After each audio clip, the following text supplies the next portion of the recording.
Padre Flávio, existem outras afirmações que, bom, ao longo, que a Igreja sustenta sobre Nossa Senhora e como podemos ligá-la, ou ligá-las ao dogma que o senhor fez referência agora.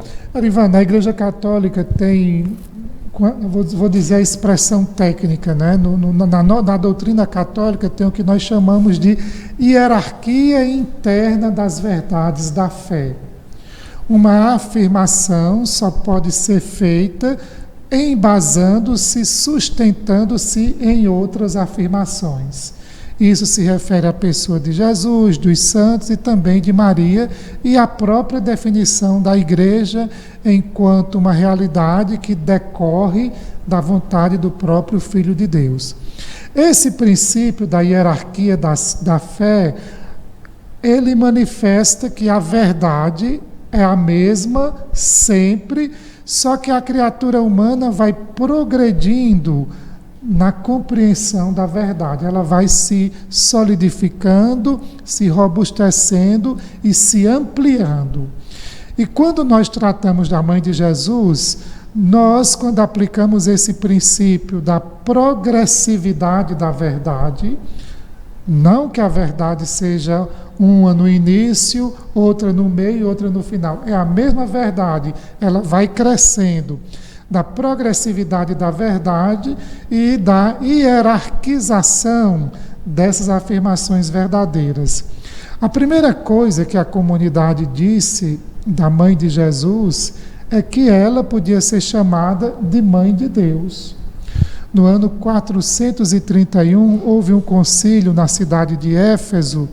Nessa cidade foi definido, e São Cirilo, me parece que participou de maneira muito forte desse movimento de definição, da afirmação de que Maria poderia também ser intitulada, nominada, chamada de Mãe de Deus, tendo em vista que o concílio já havia definido que Jesus é verdadeiro homem e verdadeiro Deus.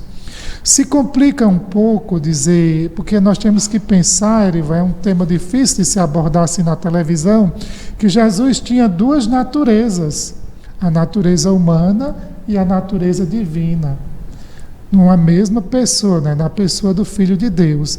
Maria é mãe enquanto ela trouxe ao mundo aquele, não é, gerou na carne, aquele que carrega consigo, não é, essa missão de fazer a vontade, da vontade do Pai, porque justamente é o Filho de Deus.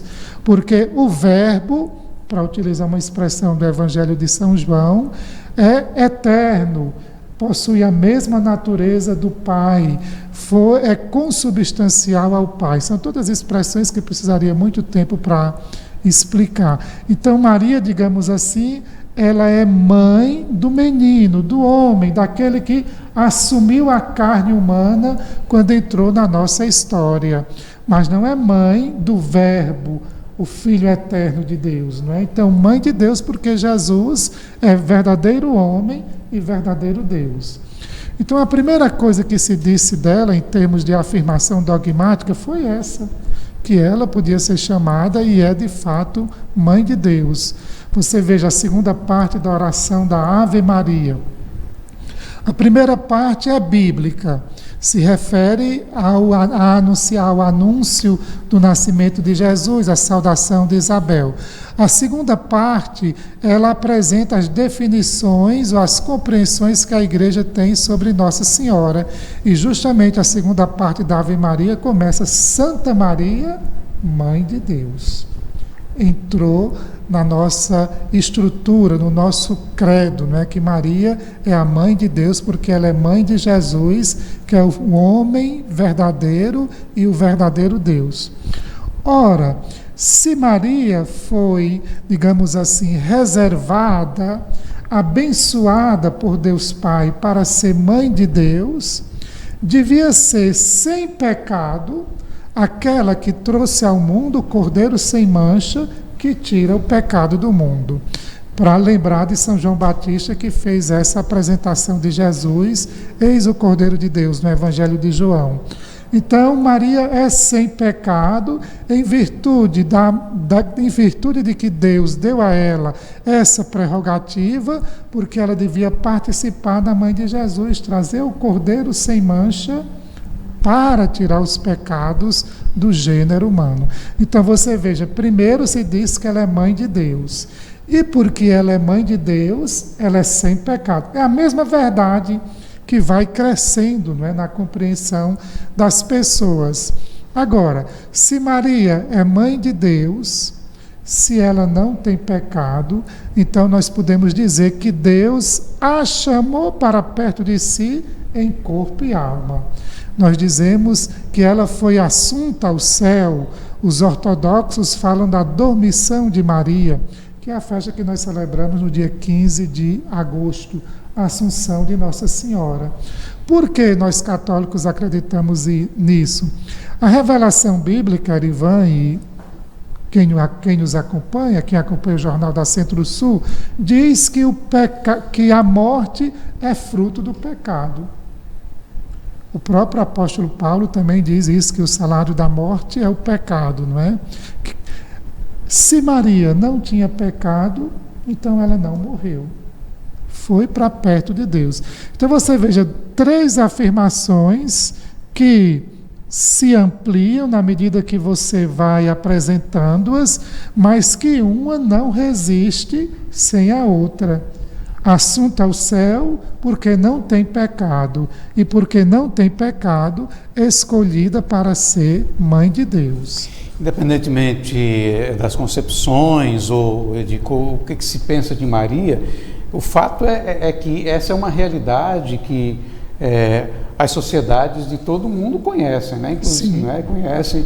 Sim. Então, o senhor falando aí, e eu aqui pensando, é preciso, primeiro, ter uma abertura, segundo, ter uma capacidade de ouvir, né? E de refletir, para poder penetrar nessa... Porque são afirmações, Arivan, que não ferem a razão, ao contrário, pedem o exercício da razão, quando nós falamos na hierarquia das verdades, dessa verdade que é a mesma, mas que com o tempo ela vai se ampliando e vai então apresentando novas facetas que já estavam presentes. É a inteligência que vai evoluindo na compreensão do mistério, ampliando essa compreensão do mistério. Então, como você disse, precisa dessas atitudes de ouvir, de atenção, né, e de esforço de intelecção. E eu deixei a pergunta, Padre Flávio, como você já falou vários aspectos aí relacionados com a Imaculada Conceição de Maria, e como é que isso se torna Maria, portanto, um ícone do nosso destino? Você usou uma palavra tão bonita, muito densa, né, de significado. Ícone quer dizer uma imagem vivente, com densidade existencial. Erivan, a pergunta é profunda para tão pouco tempo. Você agora me apertou sem abraçar, mas vamos lá, em 2, 3 minutos. Primeiro, nós precisamos entender que quando uma pessoa morre na amizade com Deus, concluída a sua peregrinação nessa terra, nós estamos falando de uma perspectiva de fé. Quando ela morre na amizade com Deus e é libertada do pecado, ela volta de maneira imaculada, essa palavra quer dizer sem mancha, para o seio do Criador, que foi o que aconteceu com Maria. Na peregrinação da fé, Maria é a primeira, depois de Jesus, a primeira pessoa humana a entrar no céu. Então ela se torna modelo para nós. Nós, se a imitarmos do ponto de vista existencial, formos capazes de acolher as propostas de Deus e respondermos positivamente a essas propostas com a nossa vida, sustentados pela graça de Deus, nós também acreditamos que, terminada a nossa peregrinação, Deus concederá a cada um de nós o privilégio de participar da amizade, de estar na presença dele.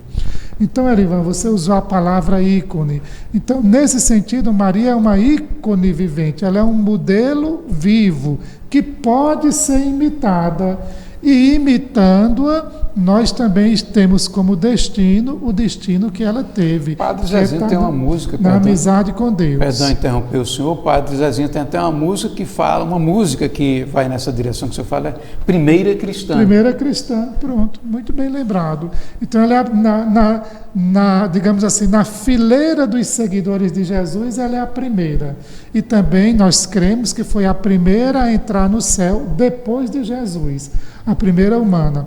O tempo não me permite, né, mas o psicólogo Carl Gustav Jung tem um livro que fala, não é, ele, em termos psicanalíticos, ele analisa o dogma da Imaculada e, entre outras coisas, ele destaca o fato que uma mulher entra no céu. Não é? Isso é uma coisa muito interessante. E isso acontece num tempo em que se tinha toda uma efervescência pelo reconhecimento dos direitos femininos. Mas isso nós vamos deixar para outra oportunidade. Então, nesse sentido, ela é ícone, ela é imagem que serve de orientação para nós que estamos caminhando e também para quando terminar essa caminhada, essa peregrinação. Ela é a imagem do destino final.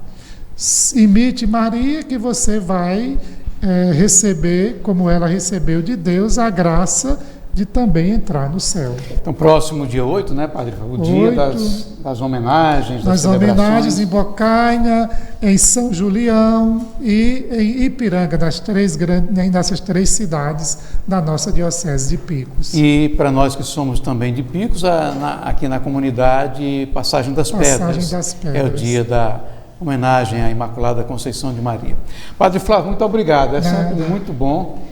Porque a gente aprende muito com o senhor aqui. Eu tenho certeza que quem nos acompanha agora compartilha desse mesmo entendimento, dessa percepção. Muito obrigado. Pois é, se você gostou, então se inscreva aí nos canais da Centro-Sul, que nós estamos precisando do seu apoio, da sua inscrição, do seu acompanhamento.